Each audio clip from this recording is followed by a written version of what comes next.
Okay, this week joining us on the podcast is a former Peterhead player who was part of the 2005 promotion winning side and played over 80 games for the club as well. That's Keith Gibson. Keith, welcome along. Thanks for coming onto the podcast. No, thanks for having me. So how are things then? Are you doing well? Yeah, fine. Probably a bit strange just now in the fact that my Saturdays are free. Obviously I left Elgin at the end of September.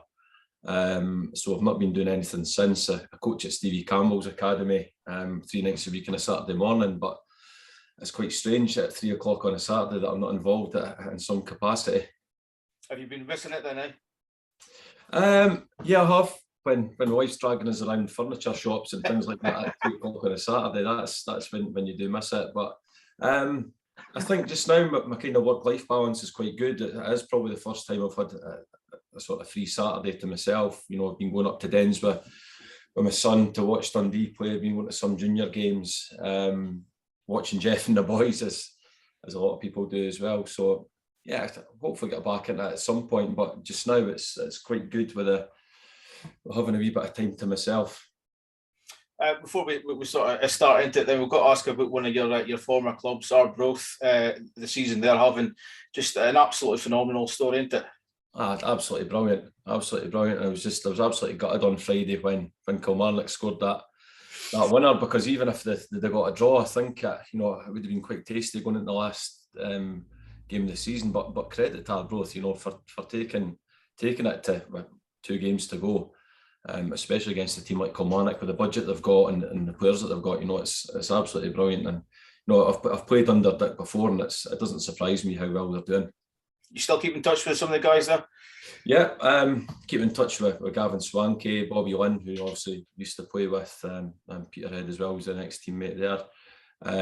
Keep in touch with a few of the guys and some of the board members as well. Some of the supporters, had quite a good relationship with the supporters there at Arbroath, as I did at Peterhead as well. So, it's not finished yet. They've still got a playoff to go, and hopefully they could go up. And I think there'll probably be a bigger fairy tale than Leicester winning the Premiership, I think. I think so, yeah. And what was it like playing under Dick then? It was good. It was interesting. I mean, he's, you would run through the brick wall for him. His man management was second to none. Just a great character. Some of the team talks were absolutely brilliant as well. But yeah, if I could sum it up, you would run through a brick wall for Dick. Okay then, so let's start talking about you then, your footballing journey. How did it all start? What kind of age did you start playing? Started playing at probably 10-year-old. It was, well, back then it was under 11s. It was Dundee West. It was basically thrown straight onto a big 11-a-side pitch. It's not like now, it's 4, 5, 6-year-olders they're getting involved in the Fun Fours and things. So it was Dundee West, and it was just through kind of, I think a flyer went into the school, and we just started playing from there. Was that your sort of earliest memories of football, or did you watch before that? Probably earliest memories of playing was probably that. We'd have a kick about up. It was Adler Maltese in Dundee that was brought up, and we had a wee 2-touch pitch there. But sort of organised football, that's the earliest memories was Dundee West. And did you play for your school team as well, or was that the school team? Adler Primary School, league winners at Adler Primary School. I think we were the first team to do that for the school. So, but a lot of the boys I went to primary school with we're still friends now, and we keep in touch as well. And what kind of player were you then? What kind of positions did you play? I was actually a centre half, or I was a sweeper, as they called it back then. Just sitting behind the centre half and just kind of swept up play. I wasn't probably until I think maybe 14, 15 I moved into sort of centre midfield, where I played for the rest of my career. And at that time, did you have any sort of boyhood heroes? Did you like watching anybody in particular? I loved absolutely the first World Cup I can remember was the Italia 90. So obviously watching that, some great players, Lothar Matthäus, Paul Gascoigne, Georgie Hagi for Romania, all these top players. So that was my kind of first memory. I absolutely loved the Italia 90. I could remember watching the opening game when Cameroon beat Argentina at the San Siro. So I think that's what kind of got me hooked on football as well, was that World Cup. I think that's still one of my favourite world goals, if not my favourite. I think Just that in France, the final was a bit of a letdown, but but the whole tournament was excellent. And thanks to that final being so poor that we've got the passport rule 2 years later, haven't we? Aye. I was trying to explain that to my oldest son yesterday. I was like, you want to pass the ball back? And he was like, he just couldn't get his head around it. I know there's a whole generation that doesn't know what a passback is. Change days. It's a weird thing. So I was going to say, you go through your youth sort of spells and that, and then you joined Dundee. I think it was about 99, was it? You signed? Yeah, it was 99, but I think leading up to that, I was with Rangers for about a year and a half. Okay. I went through and trained at just at the AstroTurf beside Ibrox. Went through on a Sunday to play games as well. I actually done my work experience with school at Rangers, which was an amazing experience. I actually stayed with Davy Moyes' mum and dad, who done the digs for the players there.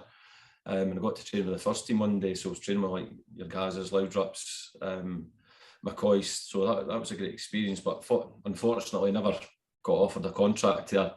And that's when I went into Dundee, and my coaches there were Stevie Campbell that took the under-16s.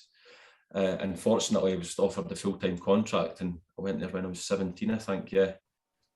Was Gaza still the same Gaza as he was 6-7 years ago? Aye, just standing there and all, just like unbelievable. I couldn't believe it. I got to go up and just train with him for one of the days. So how did the move to Dundee come about then? So I never got offered a contract at Rangers.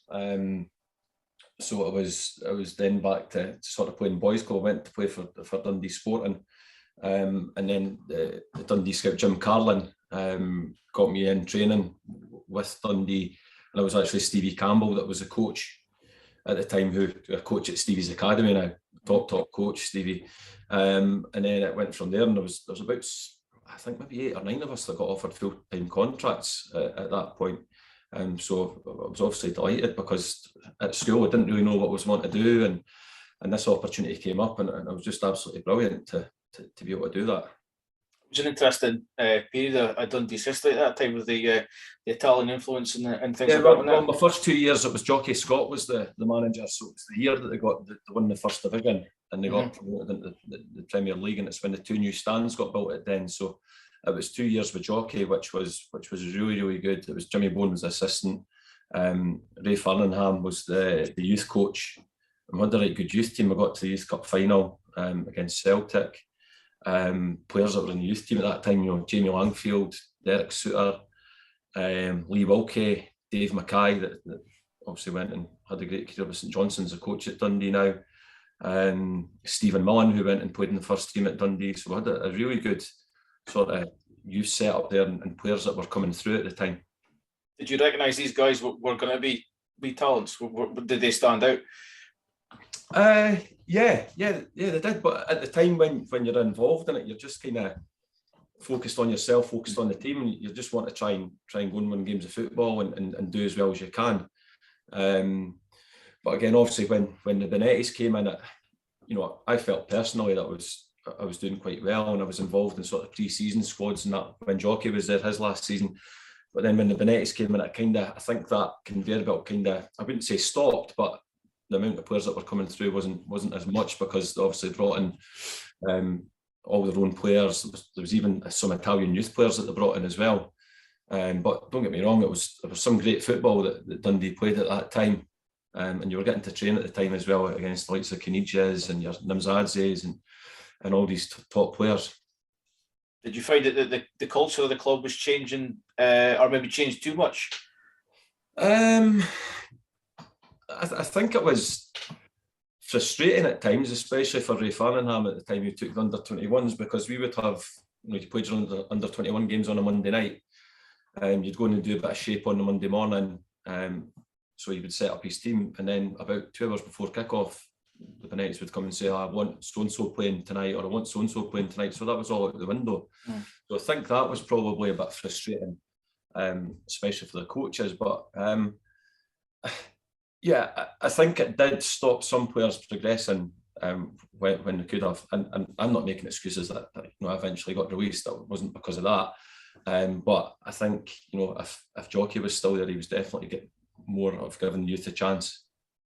Did you enjoy playing or training with the guys that you mentioned, like Caniggia, Calvert, and that? Well, it never happened. It would tend to happen on a Thursday, where sort of the youth team and under-21s would go and shape up again. So, for example, if they were playing St Johnstone on the Saturday, St Johnstone played a 3-5-2, we would go and play in a 3-5-2 against the first team, and they would stop the game and just work through a bit of shape. But yeah, it was definitely a good experience playing against all these types of players. Was you ever near to getting a first team game then, do you think? Nah, I mean, I played a couple of friendlies under Jockey, pre-season friendlies, but I never played any competitive first team games. Probably got the most appearances for under 18s reserves and under 21 games, but it just unfortunately when the Benitez came in, it never happened. And that's when my fourth year at Dundee, which was my final year, that's when I went out to East Fife on loan. Yeah, I was going to say, cause I think you must have been about 2021 at that time, so yeah, you've obviously been dying to get first team football. Yeah, and previous to that, Lee Mayer and Gavin Beath had been out on loan at East Fife, I think, the season previous to that. Johnny Thompson, he was the year with me, and they had a great experience, and that probably kick-started my career. After that, I always played part-time, but I think that kind of kick-started my career again. You're getting out, playing on a Saturday, playing competitive for a win bonus, because you could play in as much under 18s and under 21 games as you want, but it's not until you go and play that real competitive football that you do start gaining experience. So whose decision was it then to go out in loan? Was that yours, or was that a conversation you and the club?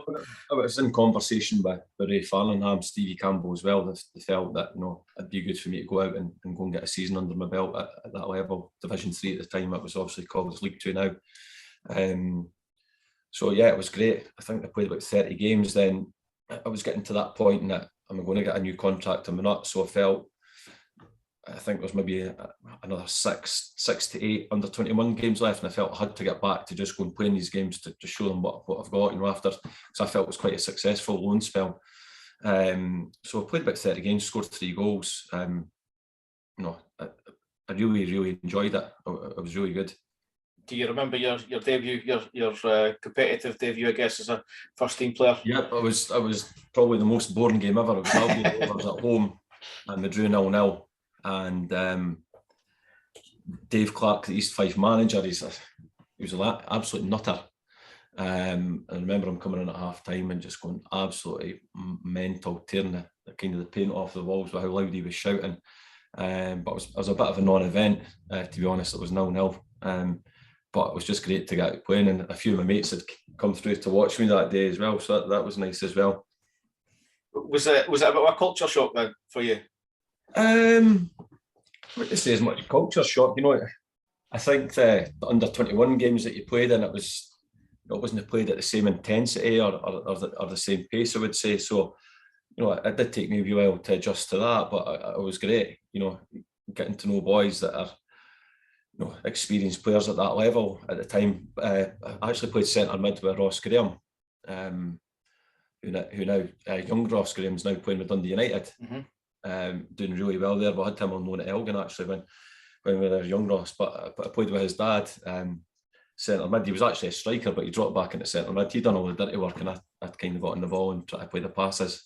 You mentioned you got 3 goals, I think you said there. So obviously your first career goal as well. What happened at East Fife? And I think you got 2 in one game as well. And it was actually at Hampden. Mm-hmm. A 2-1 win. It was just surreal. I can remember the first one. I've just got the ball and I've hit it from about 25 yards and it's went in the top corner.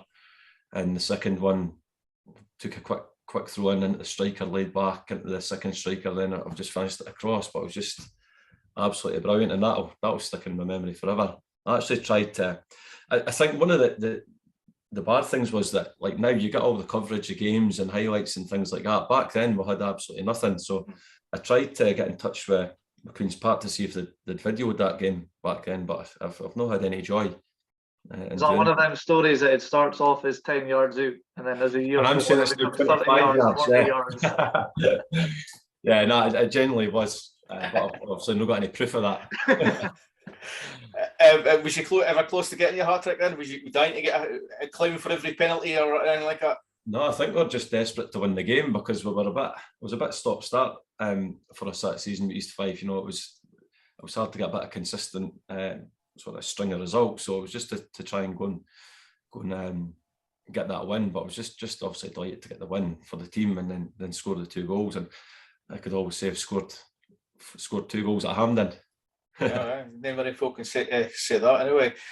So you mentioned you've got 30 games. So was it good for you on a personal level then that you've managed to get so much game time, so much games in that season?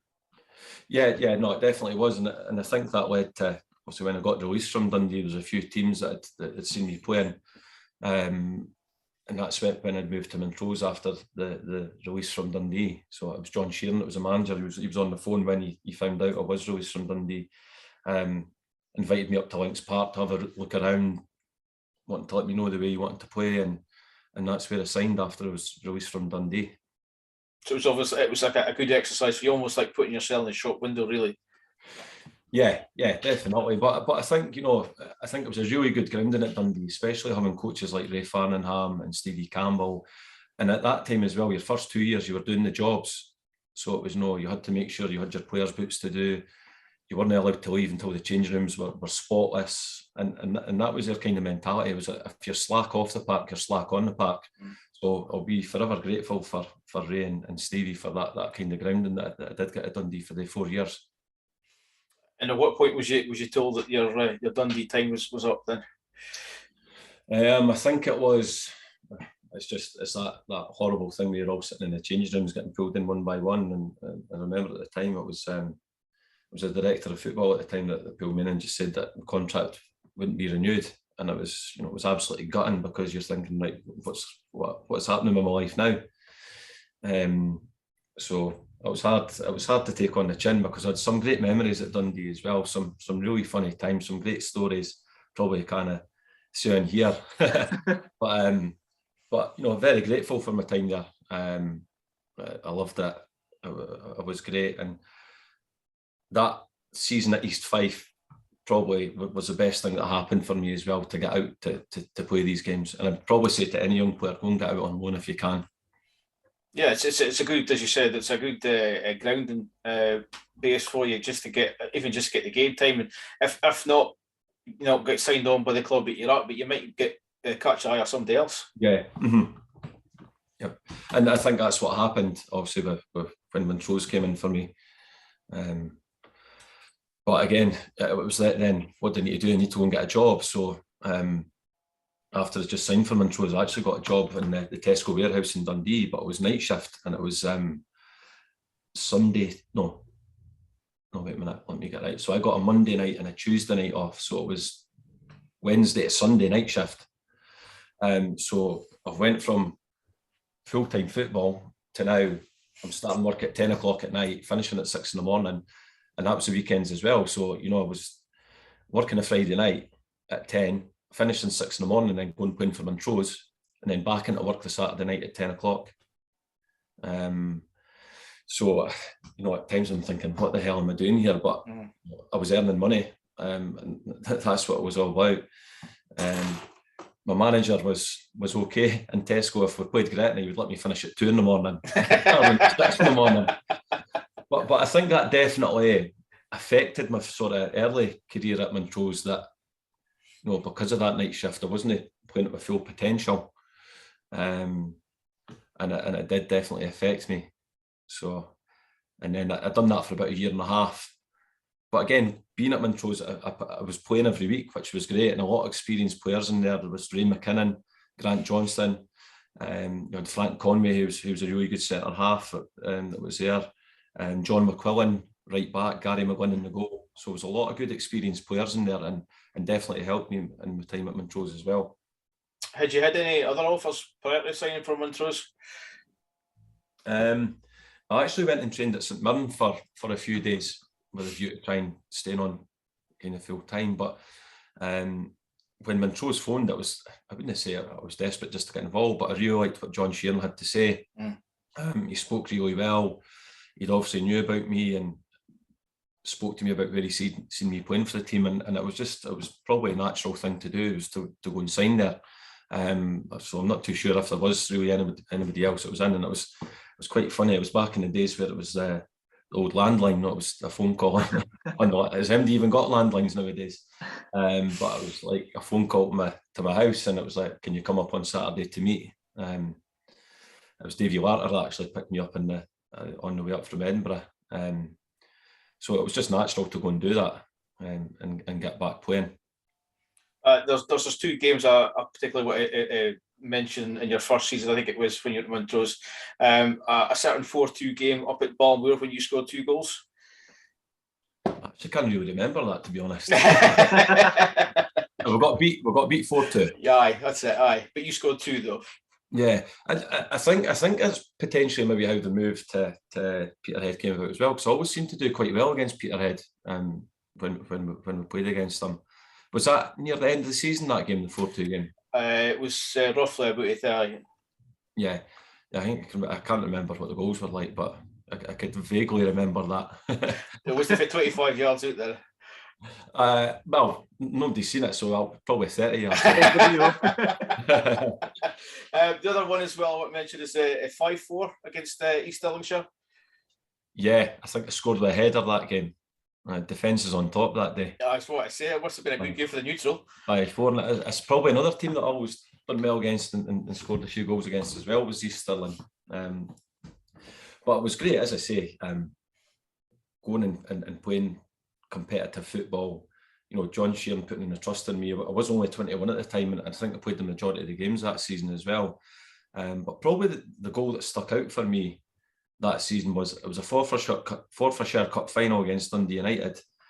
Alan Combe was in the goal for Dundee United that day, and I remember the ball just coming over my right shoulder, bouncing, and I've hit a volley from about 20 yards right into the top corner, and we've eventually won the game 2-0. Ralph Brand scored the goal, but it's probably one of the best goals I've scored in my career. You didn't score tap-ins, did you? Some.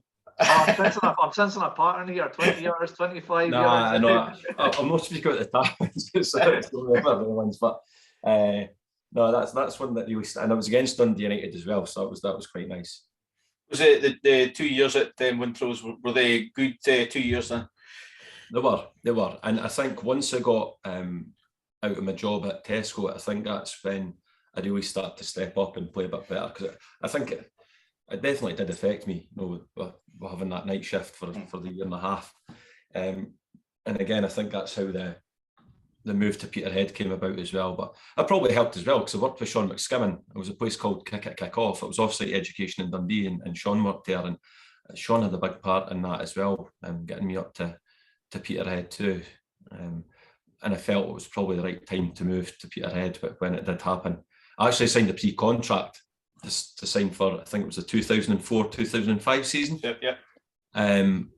But I think Montrose had said they want X amount of money for me, and it was actually the Peterhead Supporters Club that funded that, which was really nice. So I say, because obviously Sean must have been whispering in your ear, so obviously the potential for a move to Peterhead must have been sort of early on, was it? Yeah, I think it was just because then, if you were under contract in January, you were able to speak to clubs. No, it certainly wasn't something that I was pushing for, but you know, Sean was kind of sounding me out, and no, there was probably a big Dundee connection at that time up there. You know, you had Paul Mathers, Robbie Rayside, Kieran McGuinness was up there as well. I think Kieran was up there for a bit. Kieran was in the youth team and under 21s with myself as well.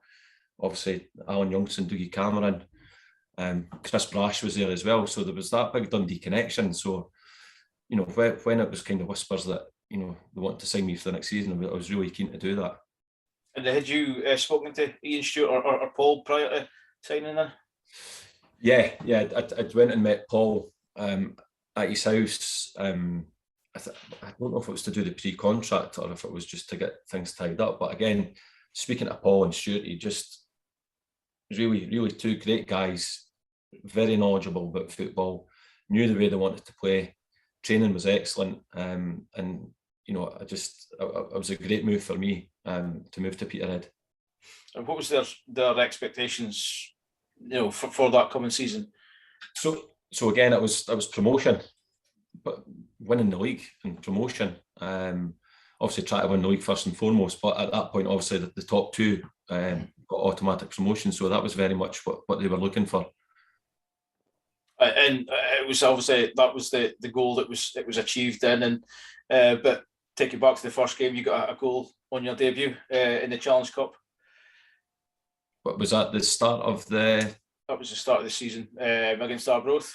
I think it was 40 yards out. Yep. No, maybe a header. But I think my actual debut for Peterhead was the season before. I think it was in maybe the March time against Stranraer away. Okay, aye.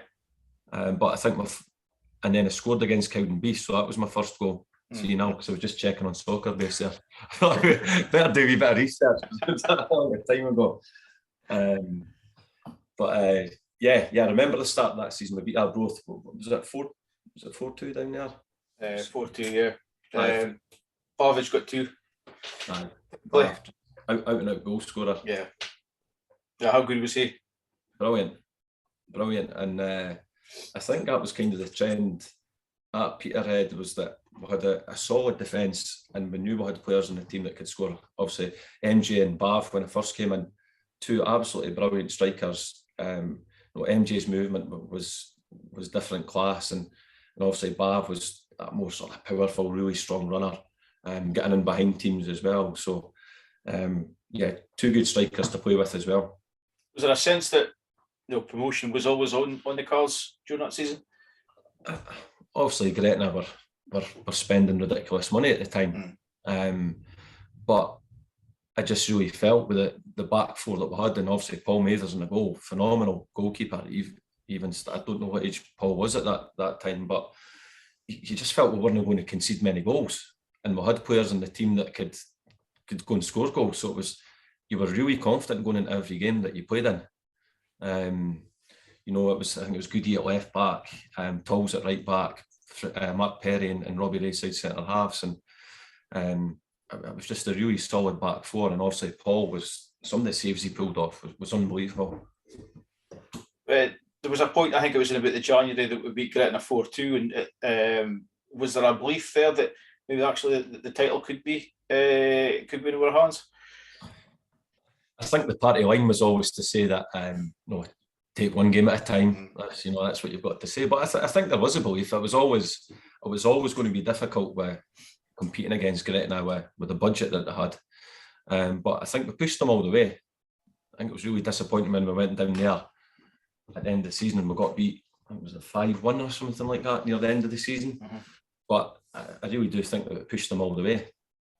We've asked this a couple of guys in that team. Had it not been for Gretna, we probably would have run away with that league that season.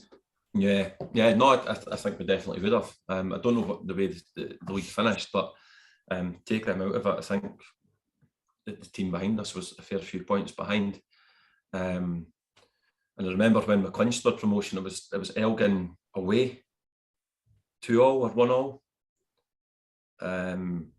And I just remember coming back on the bus, and it was brilliant. The beers were out, and we ended up going into Aberdeen, having a night out there. And I think it was Robbie that was driving. He was the designated driver that night, because with a people carrier that came up from Dundee, and Tolls and Hagee were in that as well. And it was absolutely brilliant. Was it a big an achievement for you guys as it was for us as fans? Because obviously we'd only been in the league for five seasons, and here's us getting promotion to the third tier. Did you guys buy into that as well? I think as a player, any promotion or league title you could get, you've got to cherish it, because it certainly can be few and far between. I mean, I've had one league win, lucky enough with Arbroath, and one promotion, but I've also had a relegation as well, which isn't nice. But I think as well, we spoke about having a solid back four and a front two, but the team spirit as well was unbelievable. I think Keith Robertson, he was speaking about, and he felt there's a bit of a divide, but certainly when I went in, it certainly wasn't that. And what helped was the away journey. So, you'd get a good win, and then the board would be on with the beers on the bus, and they'd make you get up and sing the karaoke at the front of the bus with the video and that. And you'd get off at the Swallow Hotel in Dundee absolutely steaming. And but again, that was part and parcel of it. It was was a part-time club. The boys were working all week. You went and won a game of football, and it was, you could have a few beers on the bus, but you're allowed to drink anything apart from alcohol pops. The board did. I think it was Dan Smith. He was the worst. He was always wanting to get on the hooch or the blue kid or whatever it was.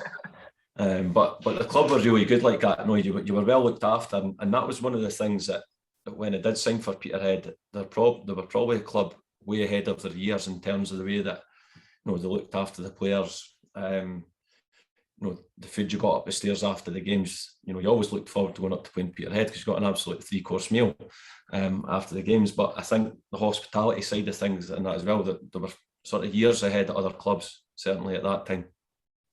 Was that the best dressing room you've been involved with then, Jake? Probably one of the best. I've been fortunate enough to be involved in a lot of good dressing rooms, and not playing in too many teams. They say bad eggs. I've probably been lucky enough not to be in any changing rooms with bad eggs, but I was really good. And I wouldn't like to say it's a drink culture because it wasn't. It was a few beers after games, and at times we'd maybe meet on a Sunday as well. The boys from Aberdeen had come down to Dundee as well, and would have a bevy down there, and it was definitely good for team spirit. But in terms of the training as well at Peterhead, it's probably the fittest I've ever been as a player. And all the ex-players that I played with are probably laughing to say it. You dreaded every Tuesday because you got 3-minuters to start with, and it was an absolute pummel. And Paul and Stuart were very big on that as the sort of the fitness side of things as well. But I felt we were probably the fittest team in the league as well, and that definitely helped. So having completed that season then for you, then obviously your disappointment of leaving Dundee, bottom end of Division 3 relief at Montrose, although you enjoyed it, could you believe how well things had gone for you that season then? Yes and no, because I knew what I was coming into. Sorry, that's my phone. I knew what I was coming into, a great club, great players. So, there was expectations there for you to go and do well. So, no, I wasn't surprised that we got promoted because we had the players there to go and do that. But having the expectation and doing it is two different things. And fortunately enough, we were able to go and do that and get the promotion. And the following season, obviously, up to the higher league against full-time teams.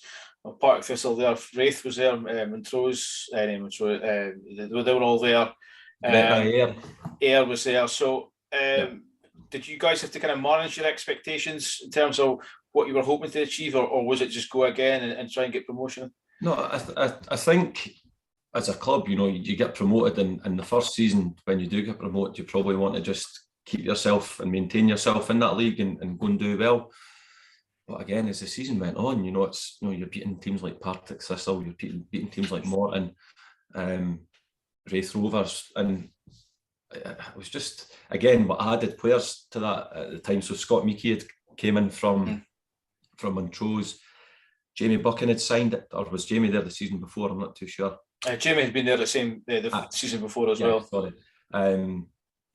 Martin Wood came in as well. Davy Hagan had came in. We also had some loan players in there as well. So Stuart and Paul obviously added quality to that team that enhanced the team as well. So it was great. Some of the performances were excellent, and again, it was that having that solid base, knowing that you're not going to concede a lot of goals, but obviously with the fact that you've got players in that team as well that were more than capable of scoring goals as well. Was that an enjoyable? Obviously, it would have been enjoyable, but in terms of playing football, was it just so easy to play? Was it enjoyable every week? It was great, and to play alongside Jamie Buchan, who for me is probably one of the best players I've played alongside, and he was a bit frustrating as well because he didn't break sweat. He just made things look so easy, and it was a wee bit frustrating because you felt that you could push on even more. But I'm not saying that you never played well. You'd be an 8 out of 10 every week for you. So that was good for me playing alongside Jamie and centre mid. Great player, very, very good player. But as were all the players, even it was a lot of competition for places in the team, and I think that helped as well.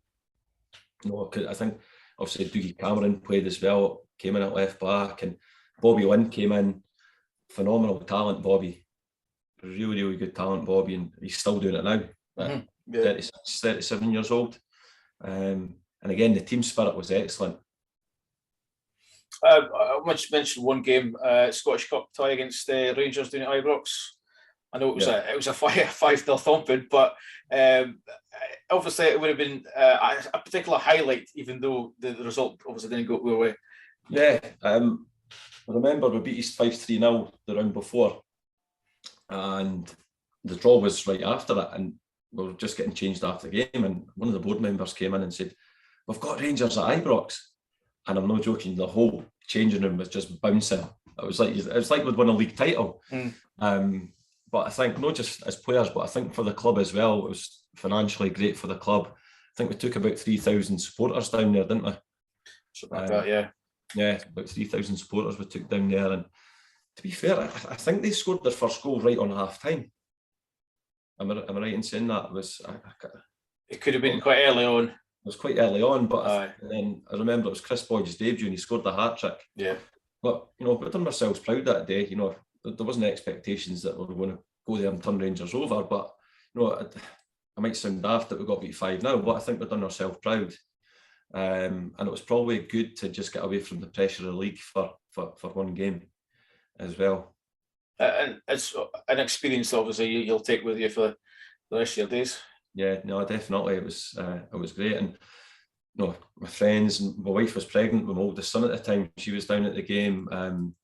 So it was a great occasion for the club and for us as players.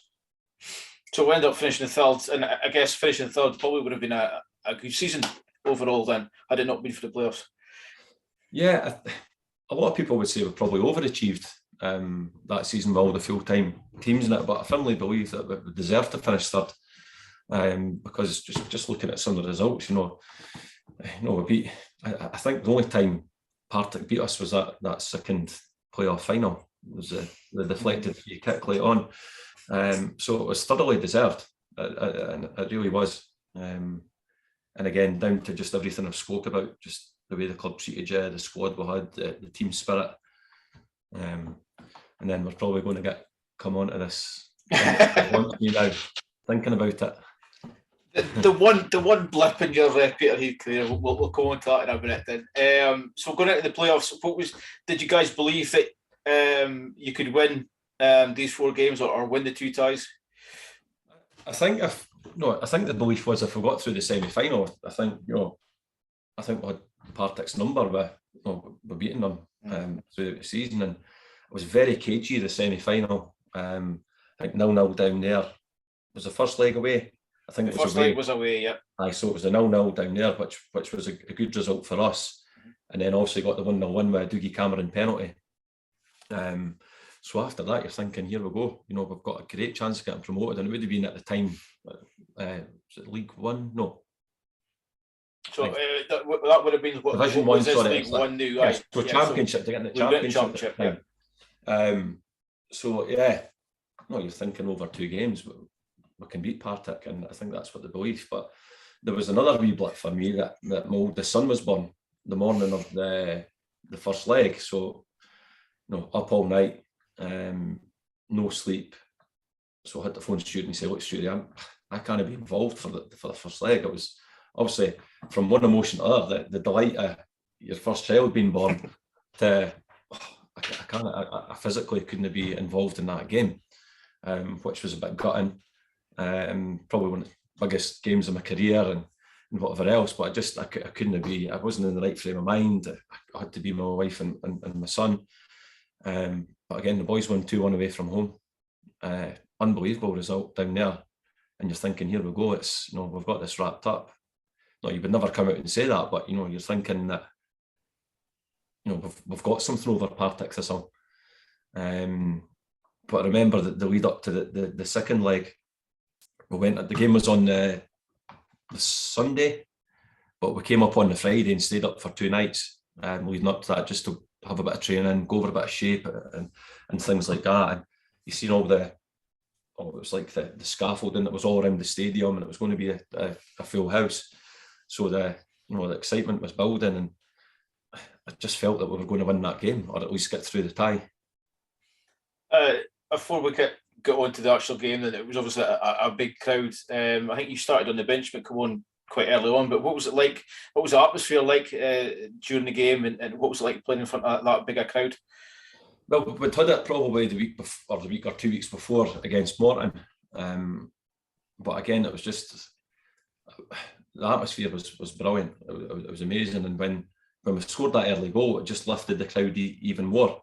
I think Chris Hegarty got injured. That's who he came on for, and I just felt when I came on, right, I've got to make an impact here. I missed the first leg. I've got to go and make an impact in the game. And actually, a lot of people probably don't know this, I actually done my medial ligament not long after I came on, and I played through that and played an extra time with that as well. But we were so unlucky that game. So unlucky. I mean, they did equalise on the day quite early. And obviously the deflected free kick, was it the 2nd minute into injury time? It's just was an absolute hammer blow. But again, fair play to the boys, we dusted ourselves down. I think we hit the post twice in extra time. Right. Martin Wood hit the post, and I can't remember who else hit the post. So, overall, I felt we deserved to win that game, or at least come away with something out of the game. Opinion on the free kick then? Was it a free kick? That's soft, isn't it? And there is video evidence of that. But I think I think Alfie, he thinks he probably should have cleared the ball at the time, and I think he said that in for the conversations about that, and it's ifs and buts, but it probably was a soft free kick, and they've had a huge bit of luck with the deflection. Yeah, were you in the wall, or were you just on the outside?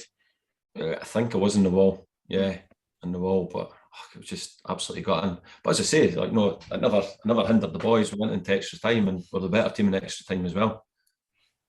Yeah, so we'll come on to the penalty shootout.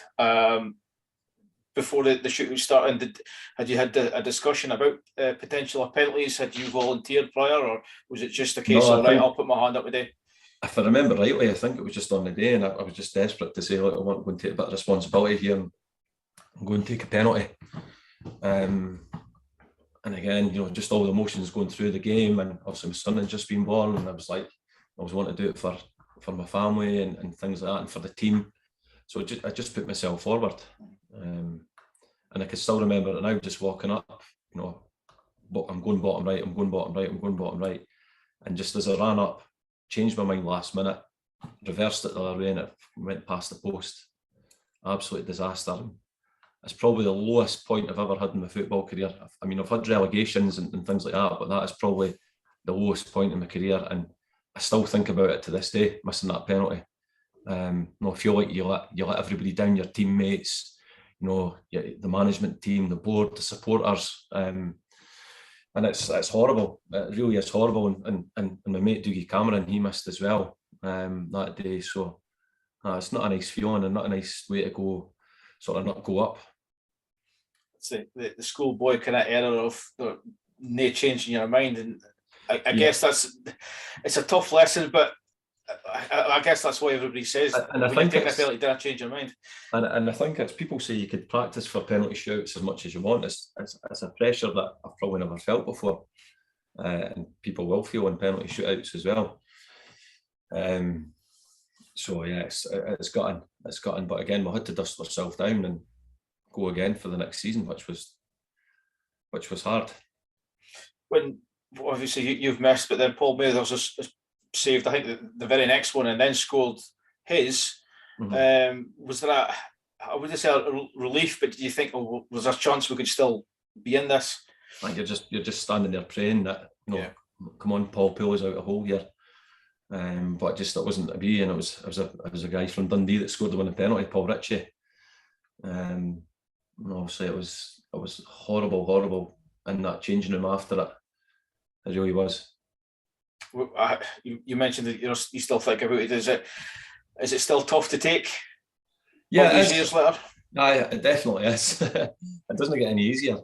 And I speak about it quite a lot, and it is, as I say, it's probably the lowest point in my career. Have you taken any more penalties after that?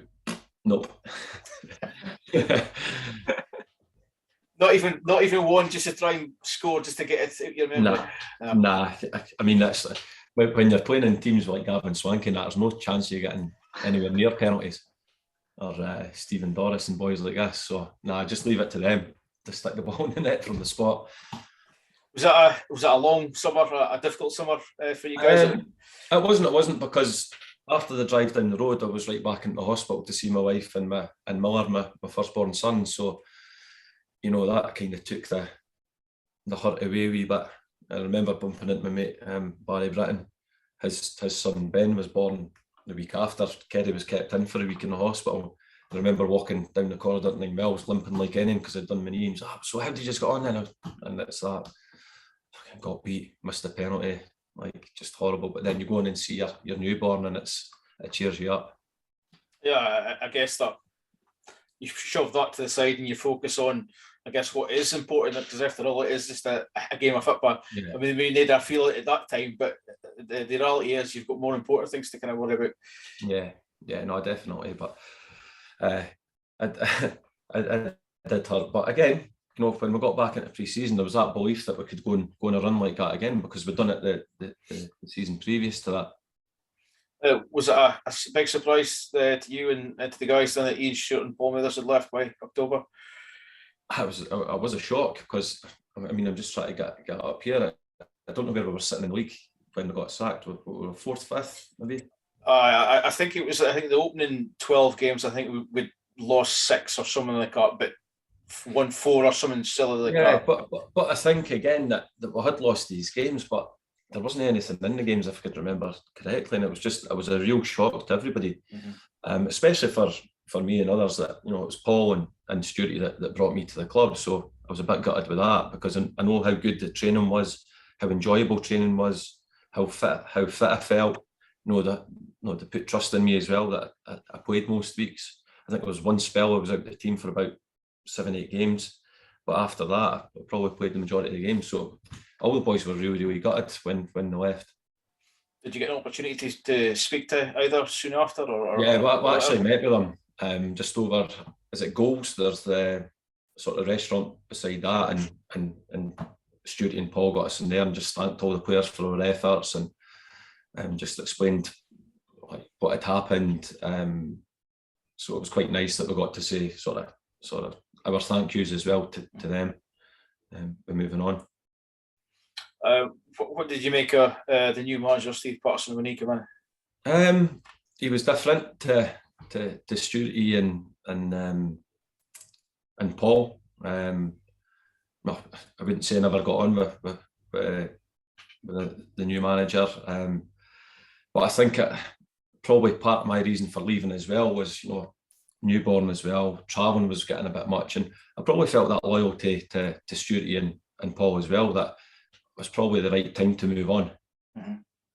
So had they still been there that season, would you have stuck around, do you think? Definitely, yeah, definitely. But it wasn't to be, and these things happen in football. It happens all the time in football, and I think it was just probably right for me to move on, and they moved training one night up to Peterhead as well, which we trained at Garth D 2 nights, but one of the nights was moved up to Peterhead, so the travelling did then become a bit of a sort of stumbling block, and probably made the decision a bit easier. But Pelly was great. He didn't stand in my way, and that's when I went back to Montrose. Was that a disappointing end then to your time at Peterhead then? I think it was a disappointing end, because I felt that Stuarty and Paul were very harshly sacked. Because I do believe they had someone really good going there. I do think maybe they got out of that. I wouldn't even say it was a crisis. It was. But did we overachieve the season before? We probably did. But again, what was the expectations? Did the board think we were going to go and win the league that season? No, I think playoffs would have been the aim, and we were still well on track to do that. It was only October time. Yeah. So I think the decision for me to leave was probably made a bit easier with them moving on as well. Do you think overachieving the season before was basically the main reason they were relieved of their duties? Because the league table wasn't that bad when they got sacked. Yeah, potentially. But again, with being successful, there's always that that pressure on you to replicate that season by season. So the board obviously thought that, you know, it wasn't happening, or we hadn't started the season as well as they'd liked us to. So maybe that's the thinking behind it. But the work to put in behind the scenes as well, shooting point, you know, getting in sponsorship, selling hospitality, it was like a full-time job for them, managing Peterhead. But, so was there any sort of indication that was coming, or it was just out the blue? No, just out the blue, really out the blue. None of the players seen that coming, certainly. So what would you say was your best moment as a Peterhead player then? Probably the promotion. The promotion was really good. That season, bar the penalty miss and not going up, was a brilliant season. The Rangers Cup tie was a highlight. But I think one of the main things for me was the togetherness in the team, and playing in a team that you probably felt really confident in going winning games of football. And the laughs in that we had as well. I remember that Andy Gibson was in as a coach as well. And he'd stolen a pair of my new boots, a pair of my Copas one pre-season. And we were at Garthy. So I was like, nah, he stole my boots. And I'd marked them. And he was adamant he never had them. And he says, I'll go down to the police station for you and that, see if they've been handed in. No, just try to take the piss out of us. So I was like, nah, they are my boots. So I've took them back. And his works van was outside. And I've let all the tyres down on his work van at Garthy. So I finished training and he's came in. And Linney was a bit of a joker back then, Bobby Lynn. And he thought it was Linney, and he's chased them all over this place. And I'm just sitting there like, oh no, I've maybe went a bit too far here. But there was loads of things like that went on, and the laughs that we had, it was great. Especially with travelling, because we used to get on the bus in Aberdeen, travel up to Balmoor. Mark Perry would have the card school for the boys and that as well. Obviously the away games, I've spoke about that with the drinks after your wins and the karaoke and all these things. So that was the memories I'll take from Peterhead as well. And the supporters were great too. Really good support at Peterhead, and I had a good relationship with. There was an older guy I used to go down and speak to. It's terrible, I forget his name now, but he wrote me a lovely letter when I left Peterhead as well, just thanking me and things like that. So these are all the things that you remember about the club. Who was the karaoke king then? Well, there's a few. Dougie Cameron was decent. I like to retune myself as well. There's a few that were murdered as well, mind you. Aye, I can imagine. But no, great memories. And as I say, a club at the time that were probably way ahead of their years in terms of what other clubs were doing with hospitality, the way they looked after players. You know, at Christmas they used to put on a dance for the players and wives and things like that as well. So end of season dues, but just looked after really well from the club. You had another 2 years at Montrose after that, and then you had 3 years at Arbroath, which I think you mentioned earlier. You had a relegation, but then you won the Division 3 title as it was as well. So two different seasons there for you, but obviously winning the title must have been a big highlight for you as well. Yeah, probably one of the biggest highlights of my career, winning the league titles. As I said, it's, you know, you could go through your career without winning any league titles or trophies, but again, it was the team at Arbroath. I remember I think we'd been beat our first maybe 3 or 4 games. We'd been beat all our pre-season games, so you're thinking, here we go, we've been relegated. We've been beat our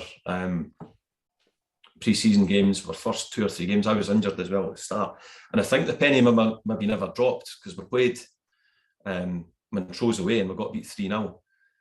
And I remember Paul Sheeran's team talking, it was like, no, we'll go and play and thing. And I'm thinking, I've played in a lot of these derbies, Montrose, Arbroath, and it's at times you're not going to get to play football. And we got beat 3-0. And I think after that, we were flying. We went on a great run. And I think the players that were there from the season before were really determined to go and win the league that year. And it was the first ever league title that Arbroath won, so it was even more special as well. But again, great relationship with the supporters at Arbroath. Great team spirit, a very good team, a lot of good players in that as well. So it was great. And we were over at Tutty's after that, and Carol was just saying, like, just go and help yourself behind the bar. So you mentioned the teammates there and things like that. Is that one of the big things that you would look for in terms of the players that you play for or play with, I should say? Is that kind of togetherness? Yeah, because I think at a part-time level, you're working all day, and then when you go to train, you want to go and enjoy your training. And no, you've got to work hard. Obviously, there's got to be the serious side to it that you're working on, but you've got to really go and enjoy it as well. And if you've got a good group of boys there, a good management team, good relationships with everybody, that's the main thing. And winning helps, obviously. So you leave Arbroath, you go to the juniors, you brought you for a while, and you move into management, brought you as well. So was that a transition that you'd been looking to make? No, it wasn't. I was probably kidding myself on when I went to Broughty, because I'd played, I think, 7 games at Forfar in 2 years, just due to my knee injury and my operation. And I was playing in games and my knees were swelling up, and I was nowhere near it. And when the manager left, I was asked to take caretaker charge for the first few weeks. And then as it evolved, I really enjoyed it. And then Gordon Duker, who was the chairman of the club, asked me if I'd like to take the job. And it kind of happened like that. I was fortunate enough to get in Ray Farningham as my assistant manager, who was my coach at Dundee for all the years. Great experience to have in, and Tony McCauley came in as well as a coach. And I think I was there for nearly 3 years at Broughty. Did I make a lot of mistakes as a young manager there? Of course I did, made loads of mistakes, but would I change it? No, I wouldn't, because at the time I felt I was making the right decisions. So that was a good grounding, and I got a good taste for the sort of management side of it. It takes over your life. When you're a manager, you're never off the phone and organising things, and especially at Broughty when we had a small committee, you were kind of running about doing the majority of things, doing team lines, sweeping out the changing rooms, putting out corner flags, sorting the kit. Not that you ever thought you were bigger than that, but that's what you had to do. So that was a good ground in management, and I felt was quite successful in the 3 years I was there. Got promoted to the Super League, maintained our position in that Super League at the time. You had teams like Kelty, your Bonnie Riggs, Linlithgow's, Bonesses, and we won a local cup, so it was great. And good players to work with as well. And Stuart Peaty, actually, when Ray Farningham left, Stuart Peaty came in as my assistant at Broughty as well. Then he got the Montrose job. Asked me to go in as his assistant at Montrose, and I'd initially agreed, and then I had to think about it and said, no, I've got a 3-year plan at Broughty. I want to carry that out. And in hindsight was a silly, probably, when you look at Montrose now. They're absolutely flying, and what a job he's done at Montrose, absolutely brilliant. But another club that when I played there, it's night and day compared off the pitch now with what they're doing behind the scenes there at Montrose. But as I say, no regrets. Made loads of mistakes, but no regrets, because at the time I felt I was doing the right things. I was making the right decisions. Did you take aspects of the managers you worked under? You mentioned John Sheehan, Dick Campbell, and Stuart. Did you take aspects of what you learned under them into your style, if you like? I think you always want to put your own stamp on things, but there is obviously certain aspects that you take from different managers. I mean, I think Dick Campbell's man management skills are second to none. Ian Stewart, the way that his training sessions go, it's absolutely brilliant. It's enjoyable. And when you're part-time, you've only got 4 hours on the training pitch with players a week, so you've got to sort of cram everything into the 4 hours. So yeah, I definitely took wee bits and pieces from different managers that I played under. So what tempted you all the way up to Elgin then? Well, I'd left Broughty, and I was doing a bit of scouting for Stuart Peaty, sort of watching opposition for him. And then I got a message out of the blue from Gavin Price to say that he'd got the manager's job. He'd been looking for an assistant. He'd heard good things about me. I think he'd spoke to Jim Weir. Would he be wanting to meet up for a coffee and a chat? So when I went and met Gav, because I never knew Gav in football, so I know Gav played in Holland for a long part of his career. He spoke to me about, what the aspirations were for the club, the way that he plays. The only stumbling block obviously was the travelling, but I felt it was an opportunity that I couldn't turn down, especially after I never went to Montrose, obviously with Stuart. So I went up there, and my first game there was against Peterhead, and we got beat 7-0. And I'm thinking, what have I let myself in for here? Baptism of fire, eh? Yeah, it was never a 7-0 game, by the way. Did you find it difficult being the right hand man then, from being the main man? Definitely not, because I see how much. I'm not saying that I never done a lot of work as an assistant, but I've seen how much work that Gavin puts into it. It's like a full-time job. But I really enjoyed the aspect of analysing opponents, clipping opponents for our players to watch, growing as a coach, working with senior players. Myself and Gavin had a brilliant relationship. Probably blossomed as the years went on, and we got our sort of identified roles for what we were doing. And we're probably quite successful in terms of, because I think for me, Elgin's probably the hardest part-time club to manage, to entice players to come into. I mean, in a season, we'd only train maybe 4 or 5 times as a full squad, because your south-based players would train down the road. Obviously, your north-based players would train together, and then you'd meet up on a Saturday. So it was really, really difficult. And Gav's still doing a good job. I know a lot of supporters might not be too happy with finishing 7th. I think they're going to finish 8th. Maybe they're going to finish, but it's a very, very difficult job up there. But loved it as well. Great club, great people involved. Worked with some really good players. Obviously, Andy McDonald, who's at Peterhead just now, and David Wilson. Good players. Really like Andy McDonald. I think the way we played, like to get the ball down from the back and play. He's a fantastic centre half. A good player. Reminds me of Ross Graham, actually, that we got on loan from Dundee United. Very comfortable on the ball, but good defender as well. Yeah, Andy likes to block his feet anyway. Yeah, definitely. And David Wilson, who played, I think he played well over 50 games for Elgin. Probably should have played a bit more. And you'll feel he was probably harshly treated with some games, because when he came in and played, he never let us down, certainly. It was a great club, but I just got to a point again that the 260-mile round trip for training and games, it was just getting too much. And I was just getting on top of me, obviously, with work and different things like that. Got to leave. When I had to tell the players, I was really emotional when I had to tell the players I was leaving, because, again, I had a great relationship with all the players, good relationship with the board and fans and that as well. So I just couldn't do the travelling anymore. It was really difficult, You get to that bypass. I mean, when the bypass opened, it was a godsend, but then you're like, another hour and a half from here. I know.